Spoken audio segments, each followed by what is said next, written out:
অবিভক্ত ভারতে কলকাতা শহরের পাশে একটা খুব বড় পাটের কারখানা ছিল। রতন সেখানেই কাজ করত। দীর্ঘ 15 বছর সে সেই কারখানাতেই সততার সঙ্গে কাজ করে এসেছে। সেই জন্য সেই কারখানার অন্য কর্মচারীদের থেকে তার বেতন একটু বেশি। তার সংসারে তেমন কোনো অভাব ছিল না, কিন্তু তার সেই সুখ চিরস্থায়ী হলো না। রাজু, রতন ও তার স্ত্রীর একমাত্র সন্তান। তাদের পরিবারে আর কেউ ছিল না। ছেলেটার বয়স মাত্র 6 বছর হওয়াতে সে ঠিক বুঝতে পারছিল না যে আজ তার জীবন থেকে ঠিক কি হারিয়ে গেল। সে বলল, মা মা বাবা কখন ঘুম থেকে উঠবে?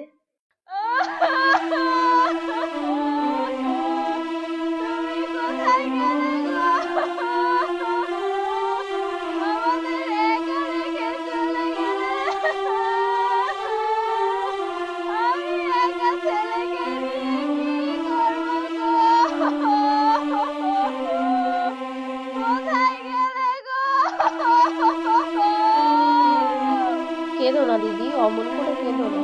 তোমার এখন শক্ত হতে হবে। তোমার ছেলের ভবিষ্যতের কথা ভাবতে হবে। তুমি ভেঙে পড়লে চলবে না।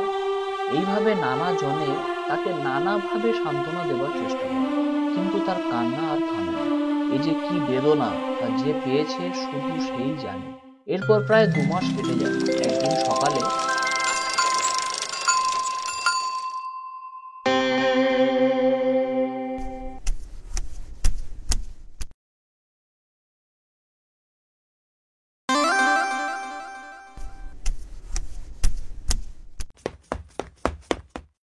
কি মা ওটা? দাঁড়াও, পড়ে বলছি।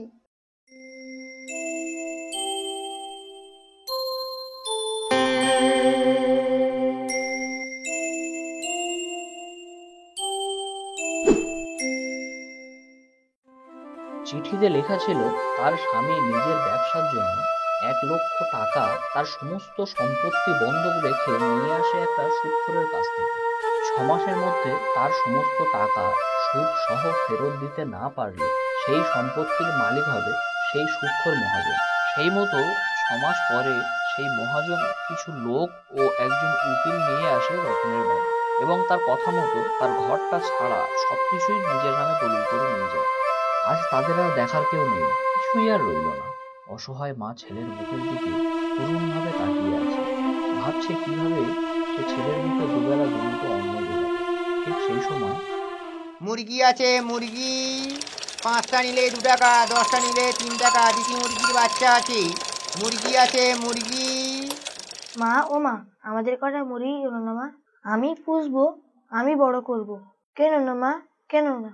ও মা, আমি ওদের খাওয়াবো, আমি ওদের সাথে খেলা করব। ও মা কেন না মা, ও মা ও মা, আমার কেন না? ছেলের কথায় মায়ের মাথায় একটা চিন্তা এলো। এখনো তার কাছে বেশ কিছু টাকা ও গয়না আছে। সেই টাকা দিয়ে কিছু মুরগি কিনে যদি চাষবাস করা যায় কেমন হয়। যতদিন সেই মুরগিগুলো বড় হবে ততদিন তার সেই গয়না বেচে সংসার চলবে।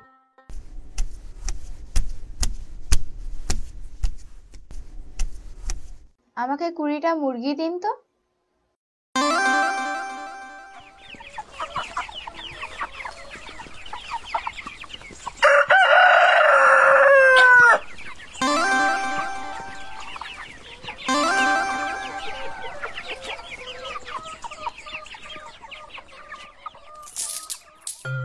এরপর প্রায় 2 বছর কেটে যায়। তাদের এখন একটা ছোট্ট মুরগি ফার্মও হয়েছে। সেখানে 200-র বেশি মুরগি চাষ করে রতনের বউ। এখন আর অভাব তেমন না থাকলে মাঝে মাঝে চুড়ায় বাড়ি চলে। এই ফার্মের মুরগি বিক্রি হয়, কেবল তাদের ডিমটাই বিক্রি হয়। সেই ডিম বিক্রি করে কোনো রকম তিনবেলা অন্ন, ছেলের পড়াশোনা, নিজেদের জামা কাপড়ে মোটামুটি ব্যবস্থা করে নিয়েছিল রাজা। রোজ সকালে ফার্ম থেকে রাজুই ডিম তুলে আনে, তেমনই সে আজও সকালে গেল ডিম তুলে আনতে।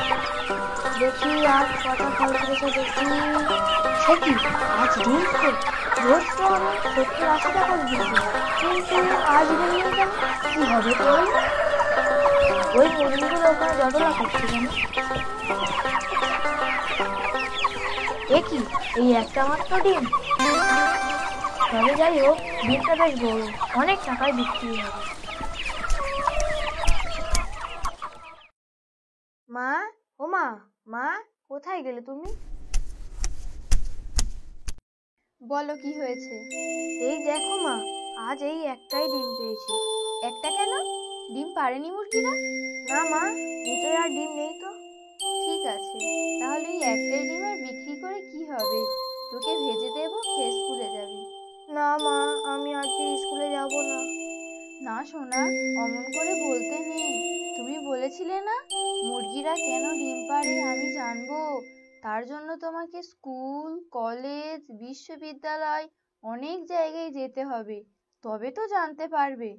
এসো, তুমি স্নান করে এসো, আমি খাবার বেড়ে দিচ্ছি।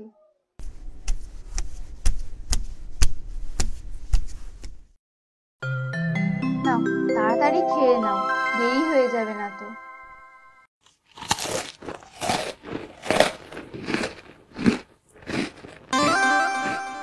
মা, এটা কি গো? কই দেখি, এ তো ডিম, কিন্তু এটা ডিমের ভিতরে কি করে এলো? দাও মা, ভেঙে দেখি। না, এটা কোনো স্বাভাবিক ঘটনা নয়, এটাকে নষ্ট করা যাবে না। আচ্ছা মা, আমি এটাকে আলমারির ভিতরে ঢুকিয়ে চাবি মেরে রেখে দেবো। ঠিক আছে। রাজু সেই মতো কাজ করলো। ডিমটাকে সে খুবই যত্ন সহকারে রাখলো। পরদিন স্কুলে সে তার বন্ধুদের সঙ্গে সেই ডিমের গল্পটা করলো। সে ভেবেছিল তার বন্ধুরা শুনে খুব অবাক হবে, কিন্তু ঘটলো ঠিক তার বিপরীত। অবাক হওয়া তো দূরের কথা, তার কথা শুনে রাজুকে নিয়ে তারা ঠাট্টা করতে লাগলো। তাকে নিয়ে তারা অনেক মজাও করলো। সে মন খারাপ করে বাড়ি ফিরে এলো। তারপর সেই আশ্চর্য ডিমের উপরে তার খুব রাগ হলো। সে মনে মনে ঠিক করলো ওটাকে ফেলে দেবে। সে গিয়ে আলমারিটা খুলল। তার চোখ বিস্ফারিত হয়ে গেল। মা, মা, একবার এদিকে এসো। এই দেখো মা, সোনার ডিম। শোন, কথাটা কাউকে বলবি না, ভুল করেও না। তারপর আরো 6 মাস কেটে গেল। তারা সেই সোনার ডিম বেচে বেশ কিছু অর্থ উপার্জন করে ফেলল। সেটা গ্রামের বেশ কিছু দুস্থ লোকের চোখে পড়ল। তার মধ্যে একজন, দেখো দেখো কিভাবে বউ বাচ্চার খেয়াল রাখে, দেখো ওই ওই রাজুর মাকে দেখে শেখো। এই গত সপ্তাহে ছেলেকে তিনটে নতুন জামা কিনে দিলে, আজ আবার নিজের জন্য সোনার হার করে আনলে, ছেলের একটা নতুন সাইকেলও কিনে দিলে। আমি কেন যে মরতে তোমাকে বিয়ে করতে গিয়েছিলুম তা কে জানে। রত্না, কই রে রত্না, ঘরে আছিস?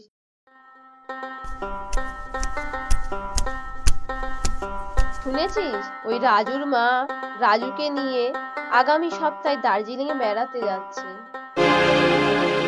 হ্যাঁ। কিছুদিন আগে ওদের ঠিক মতো খাওয়া হতো না। কি এমন আশ্চর্য ঘটনা ঘটলো যে ওরা এত বড় লোক হয়ে গেল? বাবা বাবা, রাজুদের ঘরে একটা আশ্চর্য ঘটনা ঘটেছিল অনেক দিন আগে, আমাদের বলেও ছিল। ছেলেটা বাবাকে সেই স্কুলের সব ঘটনা খুলে বলে। বাবার শুনে চোখ কপালে ওঠে। সে বলে, হতর ছাড়া, আমাকে আগে বলতে পারলি না কথাগুলো? মারবো টেনে এক চর।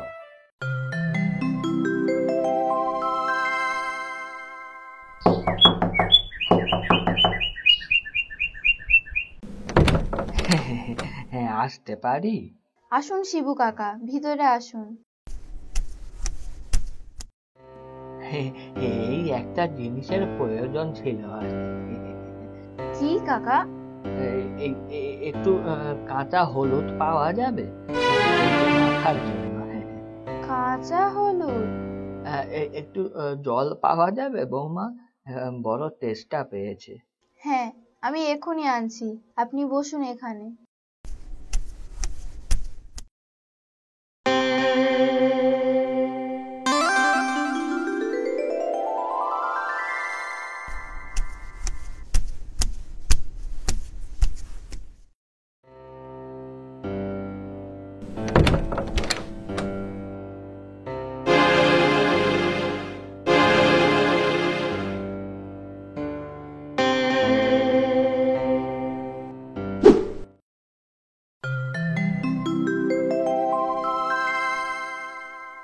এই জিনিস আপনি কোথায় পেলেন মশাই? আদা ব্যাপারী আদা বেচো না, জাহাজের খোঁজ নিচ্ছ কেন? না মানে এমনি। না, ওসব কিছু বলা যাবে না। আমাকে টাকা দেবেন কিনা বলুন। ঠিক আছে, এই নিন 2 লাখ টাকা।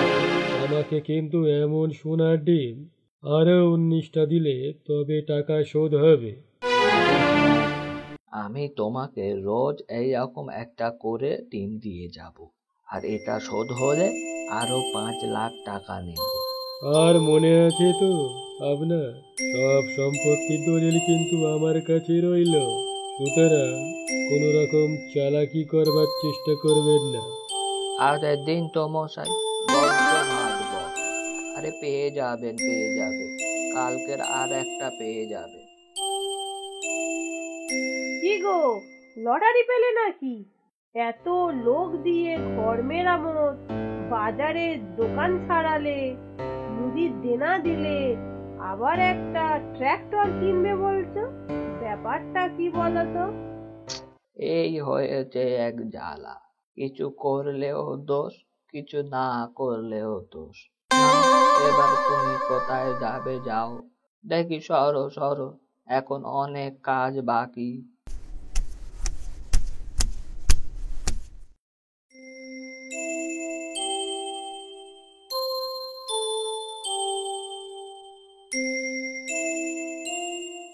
তুমি অত চিন্তা করো না মা, দিন গেছে তো কি হয়েছে, আমাদের তো ব্যবসা আছে।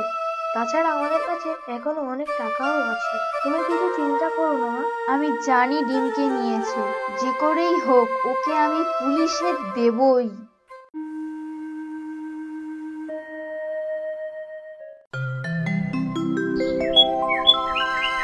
যাই, আজ গেলে 7টা ডিম দেওয়া হবে। আর এই কাপড়টা আলটা করে ডিমের তলায় দিই, কাঠের ওপরে আছে কিনা, যদি গড়িয়ে পড়ে যায় পাল্লা খুলতে গেলে।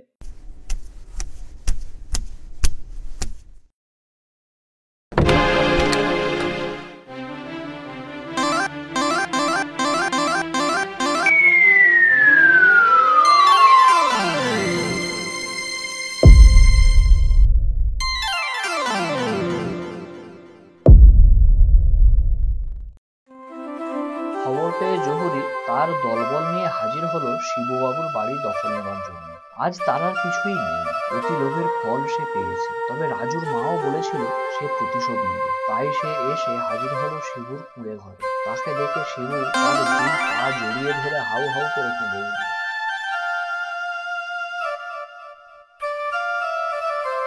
আমার খুব ভুল হয়ে গেছে, তোমার সোনার ডিম চুরি করা গো।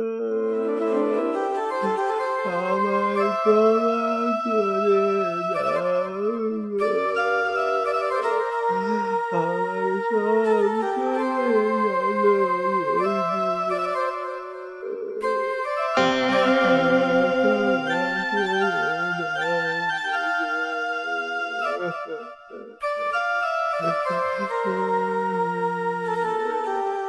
রাজুর মা হয়তো তাকে দুটো কথা শোনাতে এসেছিল, কিন্তু শিবুর সেই করুণ কান্না দেখে তার সহ্য হলো না।